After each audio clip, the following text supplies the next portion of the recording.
प्रिय छात्रों, हिंदी के इस शिक्षण सत्र में आपका हार्दिक स्वागत है। आज हम पंचलाइट कहानी के दूसरे भाग का अध्ययन करेंगे। इस भाग में हम साहित्यिक हिंदी के अंतर्गत पूछे जाने वाले प्रश्न, कहानी के प्रमुख पात्र का चरित्रण अर्थात गोधन का चरित्रण देखेंगे। साहित्यिक हिंदी में कहानी कला की दृष्टि से समीक्षा और प्रमुख पात्र का चरित्रण पूछा जाता है, जिसके लिए 5 अंक निर्धारित हैं।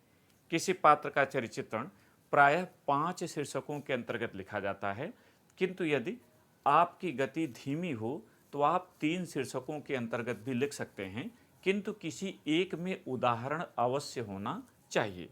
तो ये प्रारंभ करें। प्रश्न है, पंचलाइट कहानी के प्रमुख पात्र का चरित्र चित्रण कीजिए।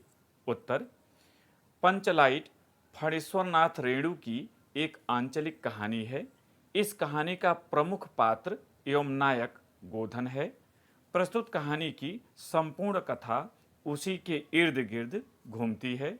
उसके चरित्र की प्रमुख विशेषताएं निम्नलिखित हैं। पहला शीर्षक, अल्हड़ नवयुवक। इसमें लिखना शुरू करें। गोधन अल्हड़ ग्रामीण नवयुवक है। वह मुनरी से प्रेम करता है और उसे देखकर फिल्मी गीत गाता है।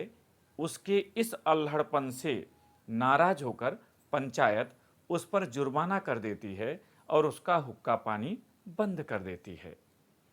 दूसरा शीर्षक, काबिल और होशियार। गोधन अशिक्षित होते हुए भी अत्यंत काबिल और होशियार नवयुवक है।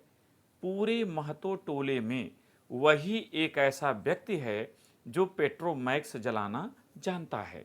जब टोले के सामने पंचलाइट जलाने की समस्या उठ खड़ी होती है, तब वह बड़ी कुशलता से उसे जला देता है। यथा, एक उदाहरण यहाँ दीजिए। गोधन बड़ा होशियार लड़का है, बिना स्पिरिट के ही पंचलाइट जलाएगा। लोगों के दिल का मैल दूर हो गया।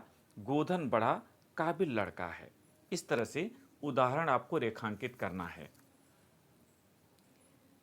तीसरा शीर्षक, निर्भीक एवं प्रगतिशील व्यक्तित्व। गोधन का व्यक्तित्व अत्यंत निर्भीक है। वह बिना झिझक के मुनरी के प्रति अपने प्रेम को अभिव्यक्त कर देता है। इतना ही नहीं, वह इतना प्रगतिशील है कि पूरे टोले में अकेले ही पंचलाइट जलाना जानता है। चौथा शीर्षक, स्वाभिमानी। गोधन में स्वाभिमान कूट कूट कर भरा हुआ है। इसी कारण जब पंचायत उसका अपराध क्षमा कर उसे पंचलाइट जलाने के लिए बुलावा भेजती है, तो वह कह पड़ता है, पंचों की क्या प्रतीत है। कोई कल कब्जा बिगड़ गया तो मुझे दंड जुर्माना भरना पड़ेगा। पांचवा शीर्षक, समाज की प्रतिष्ठा के प्रति संवेदनशील। गोधन अपने समाज की प्रतिष्ठा के प्रति अत्यंत संवेदनशील है। जिस समाज की पंचायत ने उसका हुक्का पानी बंद कर किया था, उसी की प्रतिष्ठा जब दांव पर लग जाती है, तब वह अपने गिले शिकवे भूलकर पंचलाइट जला देता है और पंचायत की मान प्रतिष्ठा की रक्षा करता है।